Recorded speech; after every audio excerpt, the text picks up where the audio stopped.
बिस्मिल्लाहिर्रहमानिर्रहीम। अस्सलाम वालेकुम स्टूडेंट्स। नेक्स्ट हमारा टॉपिक इसमें आ जाता है मैचुरेशन ऑफ मैमिलियन ओवोसाइट। तो मैमल्स जो है उसमें ओवोसाइट कैसे मैच्योर होता है, कल हमने से फ्रॉग की बात की थी। तो मैमिलियन ओवोसाइट, पहले हम मैमल्स को बता दें कि मैमल्स क्या होते हैं। मैमल्स जो हैं ये आपने बीएससी में पढ़ा होगा कि ऐसे एनिमल्स होते हैं जिनकी बॉडी के ऊपर हेयर्स होते हैं और उनकी फीमेल जो होती हैं वो अपने बच्चों को फीड करवाती है। ठीक है, इसमें ह्यूमन एग्जांपल इसमें आ जाती है। इसके अलावा जो दूसरे एनिमल्स हैं जो हमारे पेट्स के तौर पे भी हम इनको रखते हैं, ठीक है ना, तो उसमें ये गाय भैंस बकरियां ये सारे जनाब मैमल्स हैं।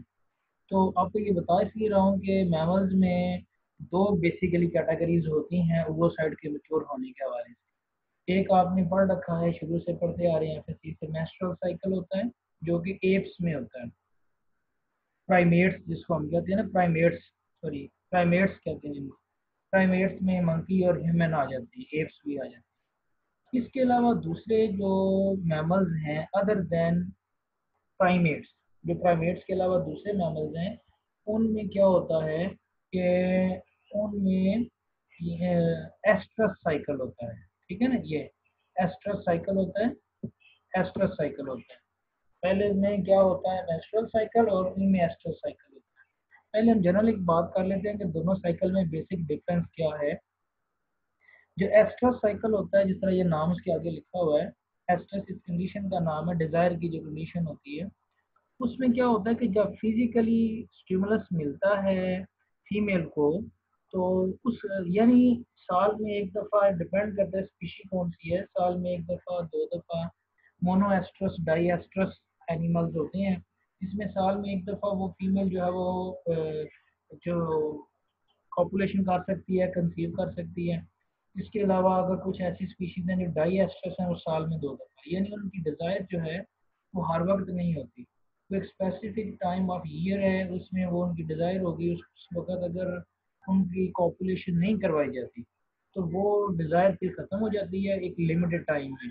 ठीक है ना, जिसको ये नाम उसने लिखा है हीट कंडीशन, तो वो डिज़ायर कंडीशन उसकी ख़त्म हो जाती है। अब जब वो दोबारा साल का टर्न आता है, एक साल के बाद दोबारा वो फीमेल में वो डिज़ायर प्रोड्यूस होती है, तो जिसकी वजह से फिर वो फीमेल रिसेप्टिव होती है टुवर्ड्स मेल। अदरवाइज वो फीमेल मेल की तरफ रिसेप्टिव नहीं होती क्योंकि उनमें कोई डिज़ायर नहीं होती।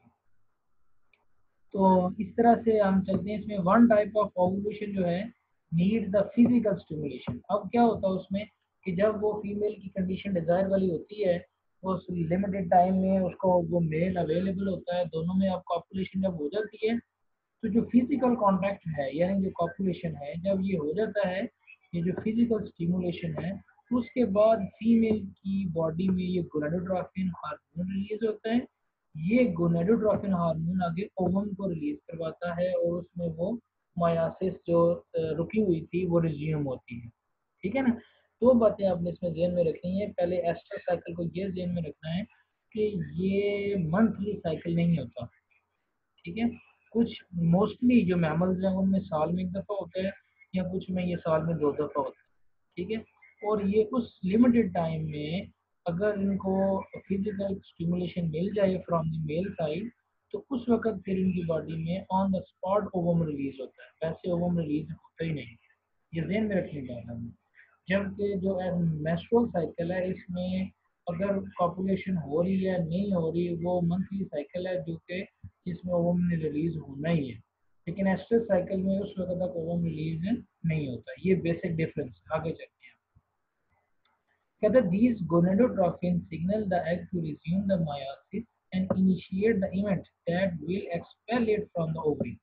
ठीक है ना, कि जब उसको फिजिकल स्टिमुलस मिलेगा उसके बाद जो इसमें वो ओवरी में से ये रिलीज हो।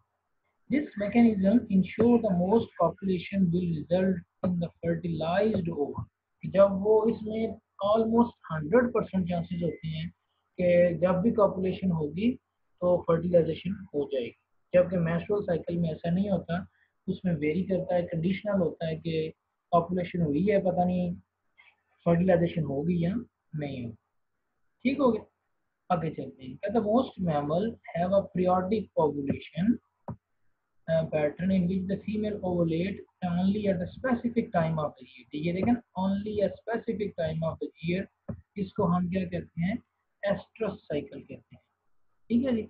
इन दीज एनिमल्स इन्वायरमेंटल क्यूज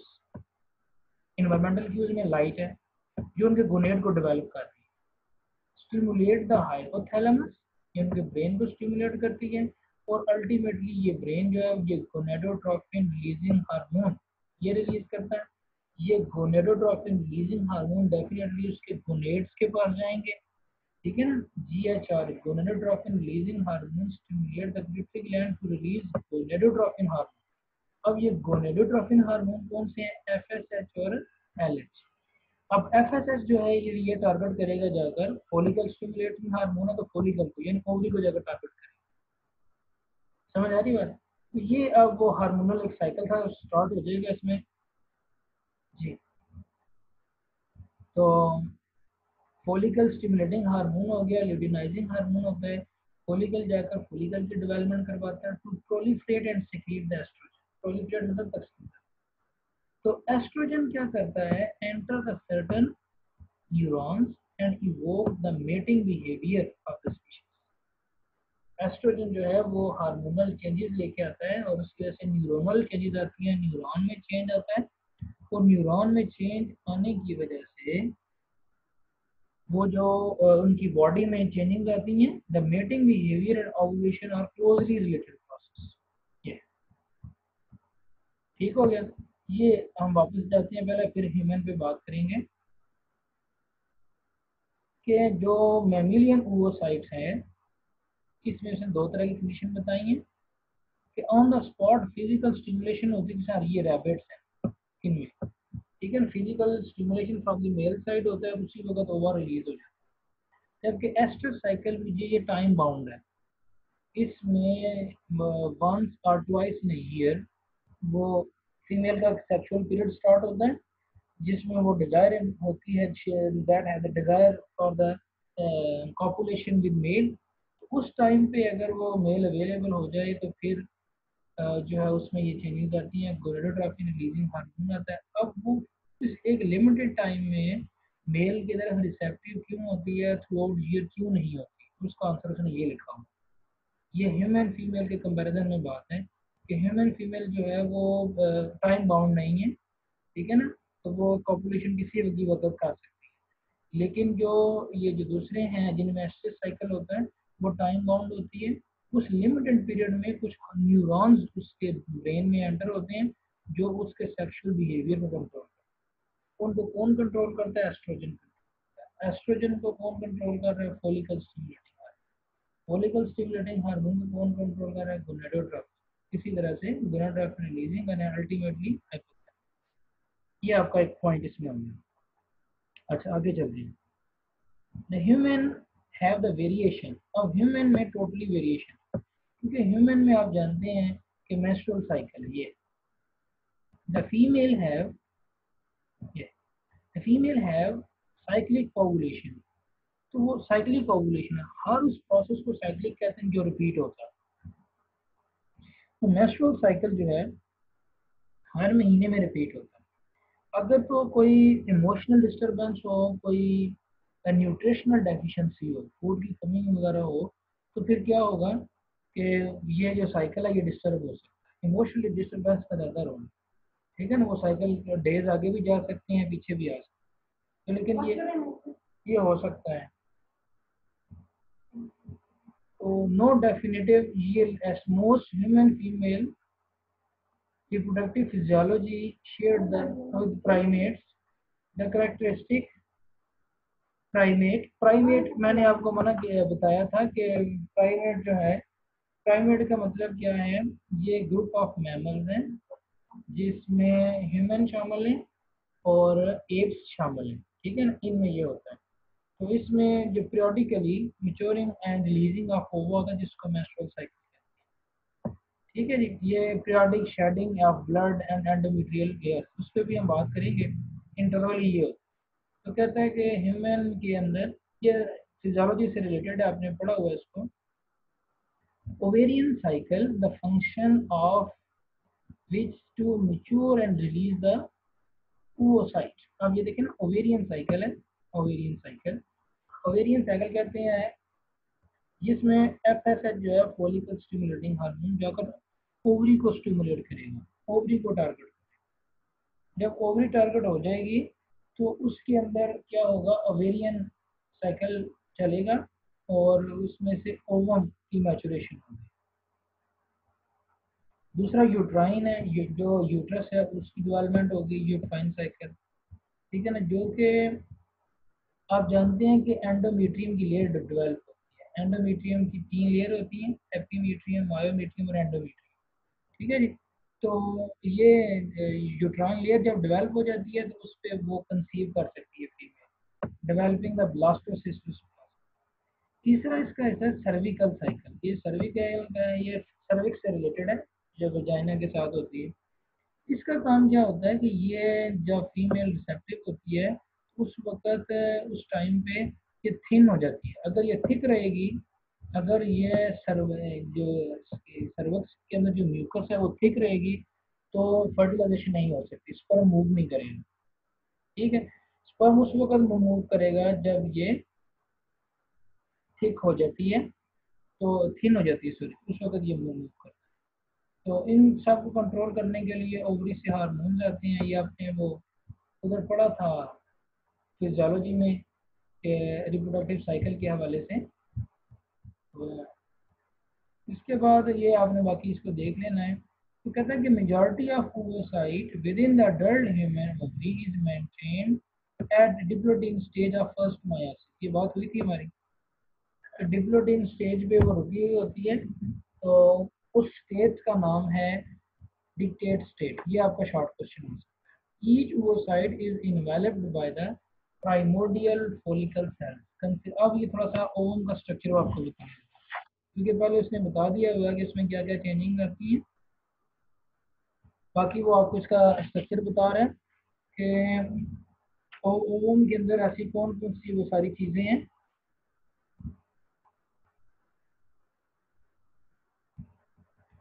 ठीक है जी, ओवम के अंदर ऐसी कौन सी चीजें हैं जो कि इसको इस काबल करती हैं कि वो डेवलपमेंट को कंटिन्यू करवा सके, ठीक है। इसके अंदर सबसे पहले तो ये फॉलिकल सेल्स होते हैं, फॉलिकल सेल्स होते हैं। तो इसके आउटर लेयर का नाम जो है वो ग्रैनुलोसा सेल, और अंदर जो है ये थीकल सेल्स होते हैं। ये इसकी डायग्राम आप देखें,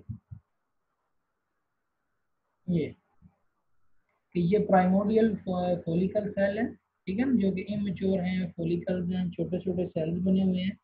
तो प्राइमोडियल फॉलिकल सेल्स हैं, इसके अंदर क्या है कि ये ग्रैनुलोसा सेल्स हैं, ये थीकल सेल्स हैं। अब इसके अंदर डेवलपमेंट हो रही है, तो ये थीकल सेल्स बाहर की तरफ आ रहे हैं, और ये दरमियान में जो रेड है ये oocyte है, ठीक है ना, ये जो है। तो ये फॉलिकल की डेवलपमेंट हो रही है। तो ये सारे, ये इसको आप देखें ग्रेजुअली, ये जो आखिर में स्ट्रक्चर आया है, ये ग्राफिन फॉलिकल है। ये अंदर oocyte है जो पर्पल शेड में है, अंदर उसका न्यूक्लियस है। उसके बिल्कुल बाहर जो लेयर होती है उसका नाम होता है जोना पेलुसिडा। जोना पेलुसिडा के जो बाहर लेयर है उसका नाम है क्रोना रेडिएटा। क्रोना रेडिएटा से अगर हम आगे जाएंगे तो एक स्पेस है दरमियान में, एंट्रम। स्पेस पे हम बात करेंगे कि स्पेस का क्या फंक्शन। एंट्रम, एंट्रम स्पेस है।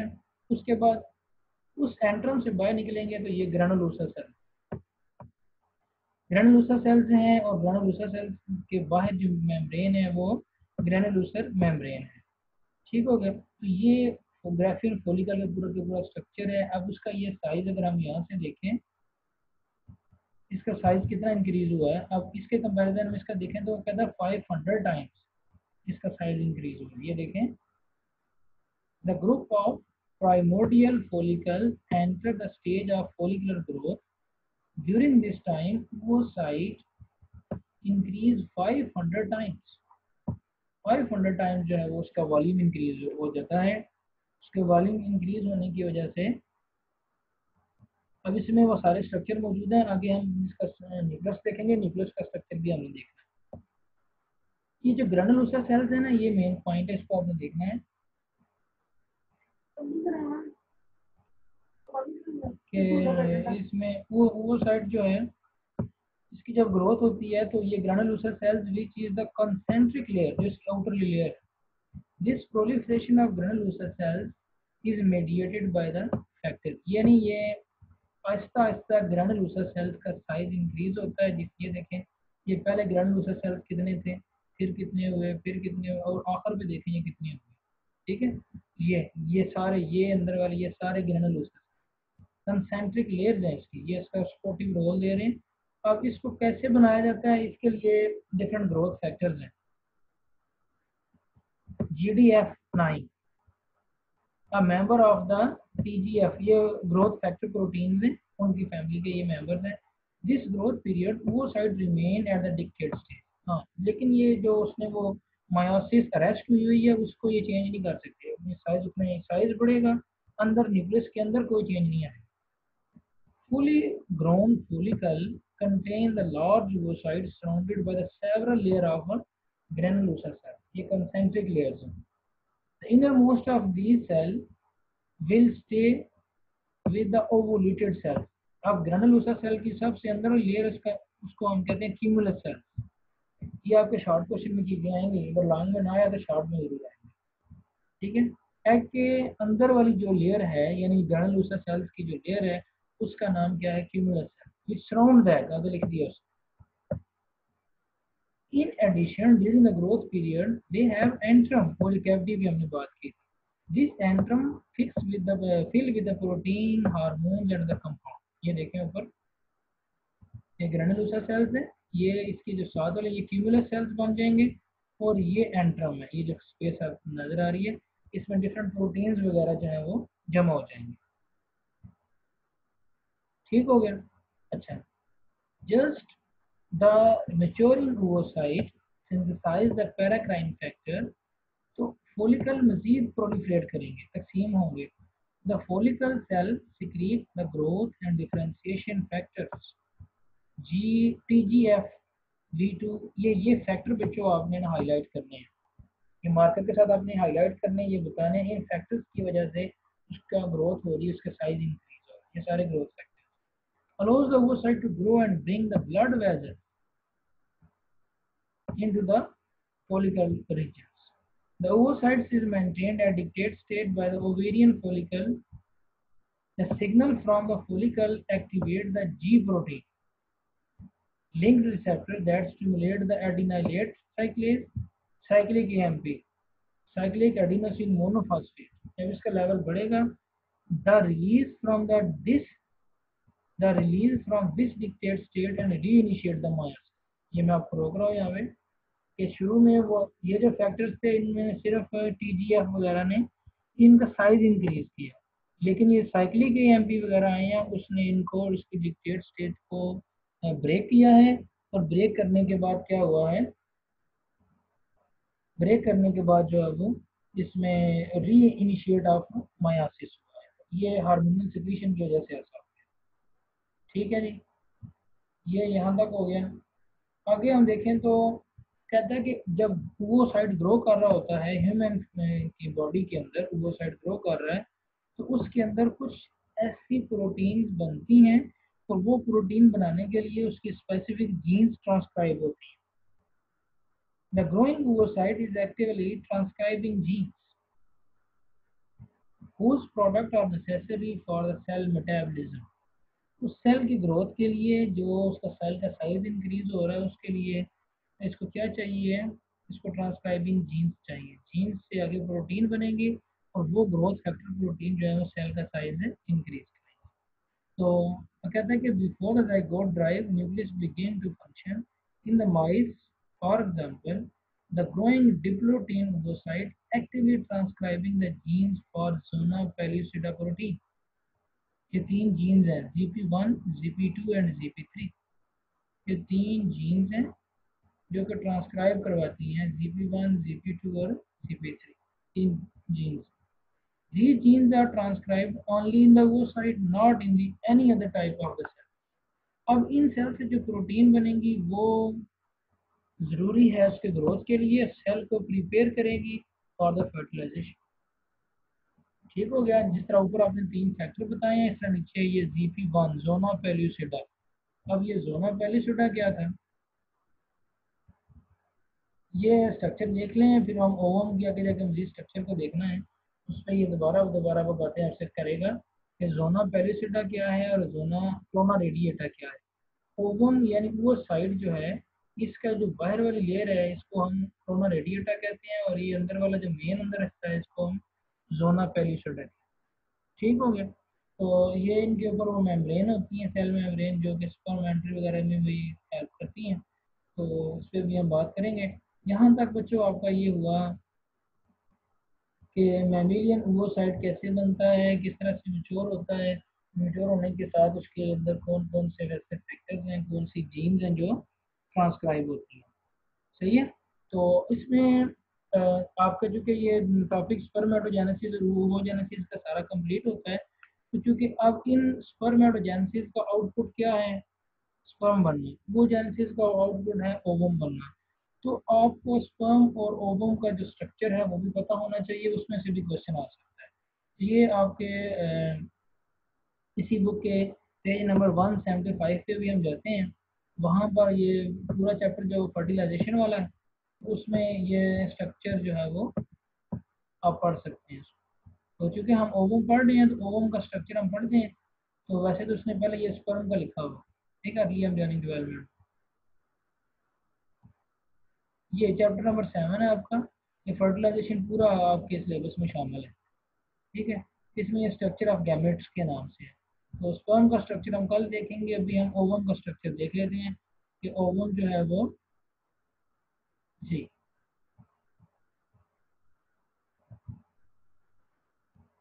यहाँ से अब अगर हम इसमें देखें तो इसमें जो उसने मेन बातें बताई हैं वो इसका न्यूक्लियस और साइटोप्लाज्म डिस्कस किया है, ये वाला। इसके आउटर लेयर्स के बारे में इतना नहीं बताया। तो पहले हम देखें, क्योंकि ओवम के अंदर क्या होता है कि स्पर्म का तो ज़्यादा का जो साइटोप्लाज्म है वो श्रिंक हो जाता है, और स्पर्म फर्टिलाइज करने के लिए जब एंटर होता है तो उसमें सिर्फ और सिर्फ न्यूक्लियस एक्रोसोम, उसका न्यूक्लियस एंटर होता है, बाकी सारा हिस्सा स्पर्म का बाहर रह जाता है। तो लिहाजा जो ओवम का साइटोप्लाज्म है उसके अंदर बहुत सारे स्ट्रक्चर्स का होना ज़रूरी है ताकि अर्ली स्टेज में ग्रोथ हो सके। क्योंकि ग्रोथ होने के लिए अगर हम ह्यूमन की बात करेंगे तो उसमें जब तक प्लेसेंटा डेवलप होगा तो काफ़ी टाइम लगता है उसको डेवलप होते हुए। तो जो अर्ली डेवलपमेंट है वो ओवम खुद करवाता है, उसके पास अपने वो आरएनएज वगैरह मौजूद होते हैं जिससे वो प्रोटीन जो है वो सिंथेसाइज करवाता है। ये देखें ना, all the necessary material for the beginning of the growth and development is stored in the mature ovum और एग। ठीक है ना। When the sperm eliminate most of its cytoplasm, the developing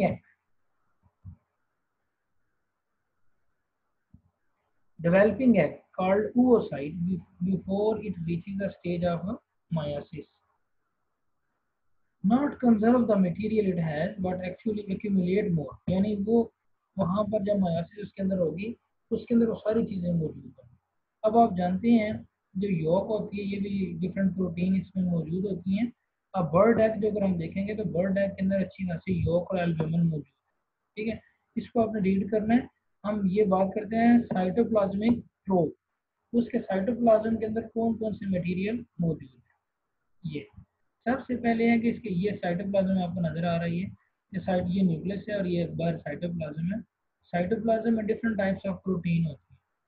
it will be long time before the embryo is able to feed itself.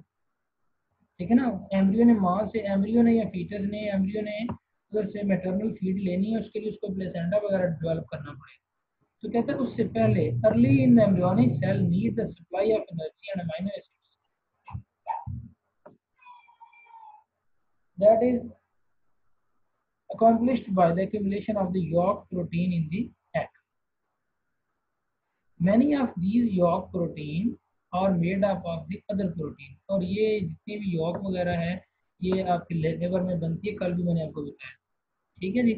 तो ये सारे structure उसके बन जाती हैं, प्रोटीन वगैरह उसके अंदर मौजूद हो जाएगी। उसके बाद आगे आगे राइबोसोम्स। राइबोसोम्स और ट्रांसफर आरएनए, ये भी अगला पॉइंट आ गया, राइबोसोम और ट्रांसफर आरएनए। तो ये दोनों स्ट्रक्चर आपको पता है प्रोटीन की मशीनरी है, ये दोनों चीजें मौजूद होंगी तो प्रोटीन सिंथेसाइज होगा। Early embryo need make many own protein. अब उसको जब प्रोटीन चाहिए तो प्रोटीन के लिए जाहिर बात है जो बिल्डिंग ब्लॉक्स हैं वो, या जो मशीनरी है राइबोसोम मशीनरी है, वो तो उसको मौजूद होनी चाहिए। अगर वो नहीं होगी तो वो यहाँ राइबोसोम नई चीज़ें नहीं बना सकते। इसी तरह से मैसेंजर आरएनए है, मैसेंजर आरएनए जो है वो डीएनए से इंस्ट्रक्शन लेके आएंगे किस तरह की प्रोटीन चाहिए, उस तरह की वो प्रोटीन बनाएंगे और सेल जो है वो नरिश करता है। और सबसे अहम बात मॉर्फोजेनेटिक फैक्टर्स। मॉर्फोजेनेटिक कहते हैं शेप को डिटरमिन करना, और कौन कौन से लेयर्स को डिटरमिन करना कि एक्टोडर्म बन रही है, मीजो बन रही है, अंडोडर्म बन रही है, दो तीन लेयर हैं। ये लेयर को बनाने के लिए मॉर्फोजेनेटिक फैक्टर्स चाहिए होते हैं। Molecule that direct the differentiation of the cell, उनको मॉर्फोजेनेटिक है। डिफरेंशिएशन मतलब स्पेशलाइज्ड है। These include transcription factors हैं, paracrine factors हैं। Paracrine factor hormonal factor होते हैं, endocrine, paracrine। In many species, they are localized at a different region of the egg। तो बहरहाल morphogenetic factor क्या करते हैं, डिफरेंशिएशन करवाते हैं, ये भी उसके लिए जरूरी है। हाँ, और उसके बाद प्रोटेक्टिव केमिकल्स ओवम के अंदर मौजूद होते हैं, क्योंकि वो इसमें वहाँ पर प्रीडेटर वगैरह या इन्वायरमेंटल कंडीशन होती हैं। तो इसके पास कौन सी चीज़ें हैं, ये तीन बातें हम लिखनी हैं। Many egg contain the UV filter, ultraviolet filter, क्योंकि अगर सनलाइट पड़ रही है तो उसमें अल्ट्रा वायलेट रेडिएशन अगर आ जाती हैं तो वो म्यूटेशन हो जाएगी, डीएनए सारा डैमेज हो जाएगा। डीएनए रिपेयर एंजाइम उसके पास होने चाहिए that protect it from the sun rays. Some egg contain the molecules that potential predator are distasteful। ये कुछ जो एग जो होते हैं वो पानी के अंदर अगर लेट्स सपोज एग पड़ा हुआ है, तो अगर एक एग को किसी प्रीडेटर ने खाया तो अगर वो डिसटेस्टफुल है, उसका जायका अच्छा नहीं है, तो फिर नेक्स्ट टाइम प्रीडेटर उसको नहीं खाएंगे। तो ये तीन चीज़ें उसके अंदर मौजूद हैं। उसके अंदर UV filter, DNA repair enzymes, और उसके बाद जो है वो डिसटेस्टफुल केमिकल्स हैं जो एग को डिसटेस्टफुल कर देते हैं। और कहते हैं कि बर्ड के एग में एंटीबॉडीज भी होती है, इसीलिए तो हम अंडा खाते हैं तो कहते हैं ये बड़ी ताकत वाली चीज़ है कि अंडा खाएं, अंडे में एंटीबॉडीज होती है। तो देसी अंडा और जो दूसरा फार्मी अंडा होता है, फार्मी अंडे से तो चूजा नहीं बनता, तो जो दूसरे होते हैं उससे ये बनता है। ठीक हो गया, ये 5 पॉइंट बच्चों आपने, ये साइटोप्लाज्मिक प्रोब का क्वेश्चन आ सकता है आपका। ये देखें, ये इसकी सेल मेम्ब्रेन है, ये वाइट लाइन इन्वेलप है, ये न्यूक्लियस है, ये कॉर्टिकल ग्रैन्यूल्स वगैरह हैं।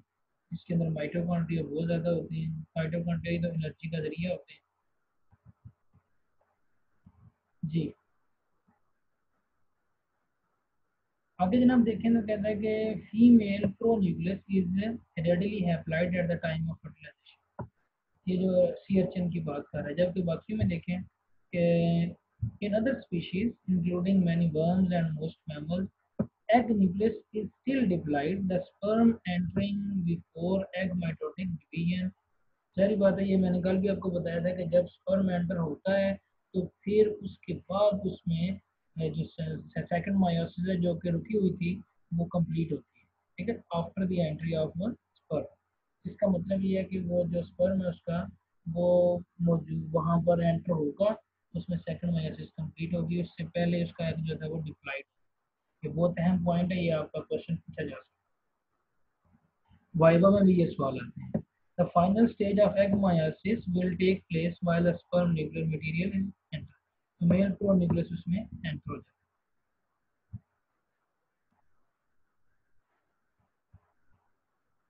जी, तो अब ये दोबारा वही उसमें आ गया इसके एक्सटर्नल स्ट्रक्चर पे। तो कहता है कि उसके बिल्कुल बाहर अगर हम देखेंगे एग के साइटोप्लाज्म के बाहर, तो एग मेम्ब्रेन होती है। This membrane must be capable of focusing with the fusing with the sperm membrane, जो फर्टिलाइजेशन के लिए जरूरी है। Outside the cell membrane is the extracellular envelope। Extracellular envelope है जो सेल के बाहर है, जो कि एग और स्पर्म को रिकॉग्निशन करता है। ये पूरा लॉन्ग क्वेश्चन है, ये नेक्स्ट आएगा मुझे। अच्छा, इनवर्टिब्रेट्स में अगर हम देखें तो वाइटलाइन इन्वेलप होता है। तो vitelline envelope contain several kind of mucopolysaccharide. जो कि स्पर्म को और एग को जोड़ता है आपस में, इनवर्टिब्रेट्स, इंसेक्ट्स वगैरह के, ठीक है ना। जबकि मैमल्स के अंदर the vitelline envelope is separate and extracellular matrix is called zona pellucida. ये मैंने आपको पिछली फिगर में भी बताया था कि ये जोना पेलुसिडा पे सवाल वो पूछेगा आपको या नेक्स्ट आएगा। यानी मैमल्स में वाइटलाइन एनवेलप अलग होता है, जोना पेलुसिडा अंदर की तरफ। उसके बाद the mammalian egg is surrounded by the layer of the cumulus cell. जो ग्रेनुलोसा सेल हम पीछे पढ़ के आए हैं, उसकी जो इनर लेयर है उसको हम क्यूमुलस सेल कहते हैं। अच्छा जी, the mammalian sperm have to get passed through these cells to fertilize that the innermost layer of cumulus cells immediately adjacent to the zona pellucida is called corona radiata। तो ये बच्चों corona radiata, zona pellucida और cumulus cell, ये तीन ऐसे question हैं जो आप जब भी डेवलपमेंटल की कोई बात होगी तो उस पर ये पूछा जाएगा आपसे कि ये कहाँ होते हैं, इनकी क्या क्या स्ट्रक्चर है, किस तरह से ये बनते हुए हैं, इनका क्या क्या फंक्शन है। अच्छा, अब जब हम मजीद अंदर की तरफ आ जाएंगे एग के अंदर की तरफ, तो एग के साइटोप्लाज्म में उसको कॉर्टेक्स कहते हैं, ठीक है। Cytoplasm is the region that is stiffer than the inner cytoplasm, cortex के ऊपर रीजन, ठीक है। इसमें high concentration of the actin protein, ये एक्टिन प्रोटीन जब फर्टिलाइजेशन होती है तो यही एक्टिन प्रोटीन पॉलीमराइज होती है। पॉलीमराइज का मतलब है कि ये इसकी चेन बनती है, केबल बनती है to form microfilaments. These microfilaments are necessary for the division, जिससे वो एग को फिर वो डिवाइड करवाता है, जब सेल एक सेल से दो सेल में पोलर बॉडी में डिवाइड। दोबारा सुन लें, एग के साइटोप्लाज्म में कॉर्टेक्स है, कॉर्टेक्स के अंदर एक्टिन प्रोटीन, जो कि एक्टिन प्रोटीन पॉलीमराइज होती है, इनमें चेन बनती है माइक्रोफिलामेंट्स की, जो कि फिर मायोसिस जब कंप्लीट होती है उसके दौरान ये सेल को डिवाइड करने में मदद करता है। Also within the cortex are cortical granules. ये जो कॉर्टिकल ग्रेन्यूल्स होते हैं, membrane bordered Golgi body drive, ये गोल्जी बॉडी से ड्राइव हुए हैं और contain the proteolytic enzymes. Proteolytic enzyme क्या मतलब है प्रोटियोलिटिक का? प्रोटीन डाइजेस्टिंग एंजाइम, ये सारा करना आपने and homologous to the acrosomal vesicle of the sperm. जिस तरह स्पर्म में एक्रोसोमल वेसिकल उसके हेड बना था, इसी तरह इसके अंदर कॉर्टिकल ग्रैन्यूल्स, ये कॉर्टिकल ग्रैन्यूल्स फर्टिलाइजेशन में बहुत अहम रोल प्ले करते हैं। However, contain the one acrosomal vesicle. Each CHN egg contains approximately 1500। कहते कि और एग चूंकि एग ने होस्ट करना होता है, लिहाजा है कि पास कॉर्टिकल ग्रैन्यूल्स ज्यादा होते हैं। हाँ जी। In addition to the digestive enzymes, cortical granules also contain mucopolysaccharides, adhesive glycoproteins and hyaline protein। तीन चीज enzymes, mucopolysaccharide help to prevent the polyspermy। पोलिस्पर्मी भी आगे लॉन्ग क्वेश्चन आएगा। पोलिस्पर्मी का पोली मतलब मैनी, स्पर्मी मतलब स्पर्म्स। पोलिस्पर्मी में ऐसा होता है कि सम टाइम, वैसे तो नॉर्मली जाइगोट में एक स्पर्म और एक एग होता है, तो पोलिस्पर्मी में क्या होता है कि बहुत सारे यानी more than one sperm enter हो जाता है, दो स्पर्म एंटर हो जाते हैं, तो वो एम्ब्रियो वायबल तो नहीं होता, जाहिर बात है वो फिर क्रोमोसोमल का नंबर अनबैलेंस हो जाएगा, ठीक है ना। वो पोलिस्पर्मी को ये रोकते हैं, entering of the more than one sperm, ठीक है। और हाइलिन और एडेसिव ग्लाइकोप्रोटीन जो है ना, ये एम्ब्रियो को सराउंड करती हैं और सपोर्ट करती हैं। ये कॉर्टिकल ग्रैन्यूल्स का रोल आगे आएगा, लेकिन आपको पता होना चाहिए। Many type of the egg also have a layer of the egg jelly outside the white line in the egg cell. This glycoprotein meshwork can have the numerous function, but most commonly to attract the sperm। Sperm को enter कर the egg jelly जो है, उसके बाद फिर वो sperm जो है वो और स्पर्म और एग की रिकॉग्निशन होती है। ये आपका लॉन्ग क्वेश्चन है, स्पर्म और एग रिकॉग्निशन। ये इंशाल्लाह कल हम करेंगे इसको डिस्कशन। अभी हमने स्टूडेंट्स इसमें देख लिया कि क्या ओवम, ह्यूमन ओवम जो है उसके अंदर क्या क्या चीज़ें हैं, कैसा उसका स्ट्रक्चर है, उसकी एक्सटर्नल मॉर्फोलॉजी भी हमने देख ली है। इंटरनल एनाटॉमी में हमने देखा कि उसके अंदर कौन कौन सी चीज़ें केमिकल राइबोसोमल आरएनए हैं, मैसेंजर आरएनए हैं, प्रोटीन्स हैं, ठीक है ना, और मॉर्फोजेनेटिक फैक्टर्स हैं, और ये दूसरे नंबर पे प्रोटेक्टिव केमिकल्स हैं। ये सारी चीज़ें उसमें मौजूद हैं। ये न्यूक्लियस का स्ट्रक्चर था। अब हम थोड़ा सा स्किम कर लेते हैं स्ट्रक्चर ऑफ स्पर्म को, ताकि आपका ये जो टॉपिक है ये सारा कंप्लीट हो जाए। तो पहली बात तो ये है कि अर्ली जो हिस्ट्री रही है उसमें स्पर्म को तो आइडेंटिफाई नहीं किया गया है। 130 ईयर पास्ट स्पर्म जो है वो आइडेंटिफाई हुआ। इससे पहले स्पर्म लिवन होप जो था एक माइक्रोबायोलॉजिस्ट था, उसने ये समझा कि पैरासिटिक एनिमल हैं जो कि इंसान के सीमन में मौजूद है। सीमन के अंदर जो इस तरह की ये चीज़ें उसको नजर आई, इस पर उसने कोई पैरासाइट मौजूद है। ये लिवन होप एक माइक्रोबायोलॉजिस्ट था, उसने देखा। और लिवन होप का कहना था कि स्पर्म जो है ये सीड्स की तरह है, ठीक है ना, और फीमेल का जो न्यूट्रिशन सॉइल है इसमें वो सारी की सारी ग्रोथ होती है, यानी सीड जो है वो ओवम के अंदर जाकर ग्रो करता है। तो ये छोटी सी के इसकी इंट्रोडक्टरी हिस्ट्री थी। तो इसमें हाँ, ये इसके बाद जो है वो first evidence suggesting the importance of the sperm came from the series of experiment। ये स्प्लेंजोनी, इसके एक्सपेरिमेंट से ये साबित हुआ था कि स्पर्म जो है वो इसमें हैप्लॉइड नंबर ऑफ क्रोमोसोम होते हैं और ये जाकर एग को फर्टिलाइज करता है जी। They showed that the semen had to touch to the egg in order to be functional। कि जब तक सीमन एग के साथ नहीं पहुंचेगा उस तक वो फंक्शनल नहीं होगा। He felt that the spermatic animals were the parasitic in the field। The combination of better microscopic lenses, जब नई थ्योरी सामने आई तो उसके बाद फिर पता चला कि sperm were not the parasites, बल्कि ये एक्टिव एजेंट है फॉर द फर्टिलाइजेशन, ठीक है जी। He noticed that the universal existence of the sperm in sexually mature males, कि हर एज में ये मौजूद होते हैं, तो स्पर्म जो है वो फर्टिलाइजेशन के लिए जरूरी है। बहरहाल ये छोटी सी हिस्ट्री है।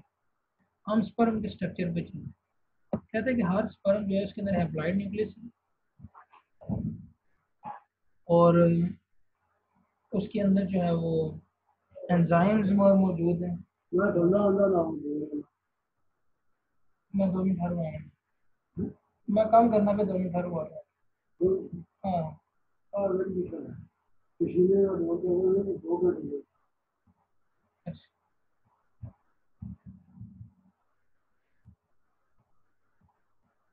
सैक ऑफ एंजाइम्स हैं और न्यूक्लियस जो है वो एंटर हो जाता है टू दी एग।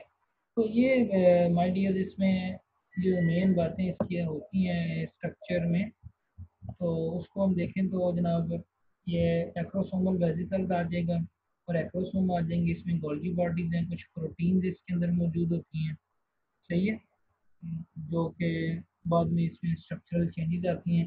एक्रोसोम बहरहाल मेन रोल प्ले कर रही है, आपने ध्यान में रखनी है। The enzymes stored in the acrosome are used to lyse the outer covering of the egg। In many species, the हाँ ये मेन बात आप समझ लो। Actin proteins lie between the sperm nucleus and acrosomal vesicle। Actin protein जो होती है ना ये स्पर्म को मूव करने में भी हेल्प करेंगी, ठीक है। Means the sperm propelled by according to the environmental condition. ये आप थोड़ा सा स्ट्रक्चर आप समझ लें पहले डायग्रामेटिकली कि ये स्पर्म का न्यूक्लियस है, ठीक है, और ये इसका सेंट्रियोल है, ये गोल्गी बॉडीज है, ये अभी वो इनिशियल स्टेज, इसमें ये ग्रेजुअल चेंजेस आ रही है, ये इसका एक्रोसोम बन रहा है, स्पर्म का कैप बन रहा है, ठीक है ना। तो ये अब आप देखें बाकी सारा के सारा साइटोप्लाज्म इसका खत्म होता जा रहा है। तो ये इसके स्ट्रक्चर में सेल मेम्ब्रेन आ जाएगी, ये एक्रोसोमल हेड है। ये स्ट्रक्चर समझना जरूरी है क्योंकि फर्टिलाइजेशन उस वक्त तक नहीं होती। एक्रोसोमल हेड है, ठीक है, ये इसके अंदर न्यूक्लियस है, ये साइटोप्लाज्म है इसका, और ये माइटोकॉन्ड्रिया है इसके अंदर, ये एक्सोनीम है। एक्सोनीम पे मैं आपको रोकूंगा, एक्सोनीम इसको बहुत अहम रोल प्ले करता है, और आखिर पे ये इसका फ्लैगेला, ठीक है।